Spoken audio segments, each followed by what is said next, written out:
correspondante en Afrique pendant des années, Sophie Langlois. Bonjour Sophie. Bonjour Christian. Alors, tout d'abord, quels sont les pays actuellement qui sont les plus touchés, Sophie, en Afrique?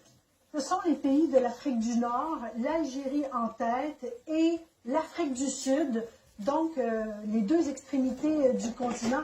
Vous savez, ce sont quand même, si on regarde les chiffres dans ces deux pays les plus touchés, en Afrique du Sud d'abord avec le plus grand nombre de cas, 1749, et seulement 13 morts.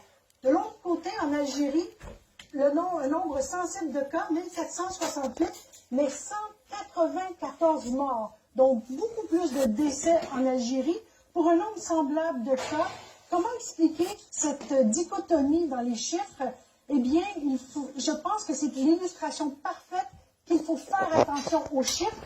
On sait, il y a tout un débat au Canada et au Québec sur ces fameuses courbes et les scénarios optimistes-pessimistes. En Afrique, il faut faire extrêmement attention aux chiffres parce que les autorités là-bas n'ont pas les moyens de les compiler, même en temps normal, et c'est encore plus vrai en temps de crise. Il y a donc l'incapacité des systèmes de santé à garder, à tenir une comptabilité.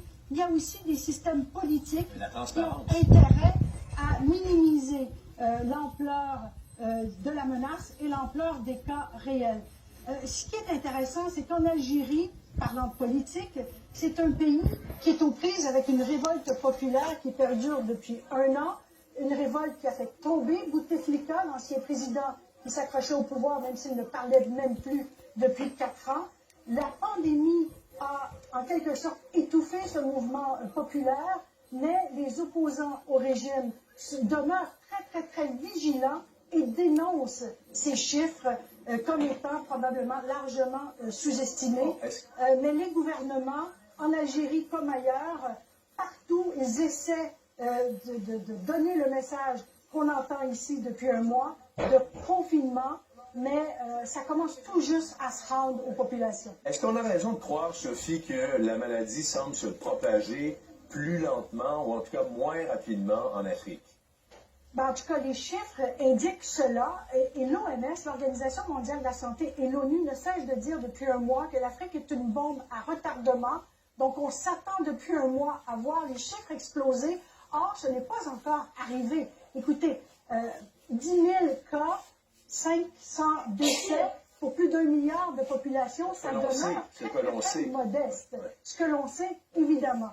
Alors, en Afrique du Sud, où les infrastructures sont quand même beaucoup plus solides qu'ailleurs en Afrique subsaharienne, ce que les médecins disent, c'est que les malades arrivent peu à l'hôpital. Ils meurent avant d'arriver dans le système, donc avant de pouvoir être testés, soignés et certainement comptabilisés. Donc, en Afrique, on dit souvent que la cause de mortelle la plus commune, c'est de cause inconnue. Il y a probablement beaucoup de gens qui meurent en Afrique en ce moment de cette fameuse cause inconnue, mais qui meurent possiblement de la COVID-19 sans que personne ne puisse le savoir. Bon, pas évident de combattre la contagion en Afrique. Il y a une densité de population absolument incroyable. Il y a les croyances religieuses, il y a plusieurs facteurs qui font en sorte que la bataille ne sera pas facile là-bas. Elle ne sera pas facile, et c'est pour ça qu'on annonce aujourd'hui du côté de la communauté européenne 20 milliards d'euros, donc 30 milliards de dollars pour aider ces pays pauvres, parce qu'il y a d'abord des systèmes de santé qui ne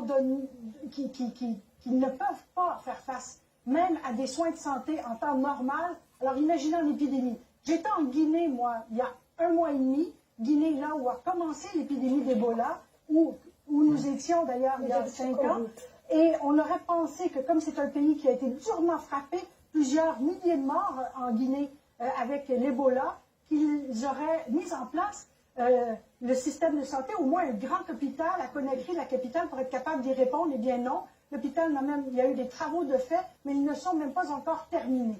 Et Guinée, c'est un des pays où on soupçonne les autorités de sous-estimer le bilan, qui demeure très faible. C'est le cas au Burundi aussi, à peine 3 cas, 0 décès. C'est à peu près la même chose en Guinée, parce qu'il y a des situations politiques explosives. On veut y tenir, par exemple, des élections au Burundi en mai, malgré tout. Donc, encore une fois, là, une opposition qui dénonce ces chiffres et qui dit qu'il y a probablement beaucoup plus de Burundais qui sont atteints de la COVID-19 que ce que les bilans officiels disent. Bien, merci beaucoup, Sophie, pour ce bilan africain. On va continuer de suivre le mieux possible ce qui se passe dans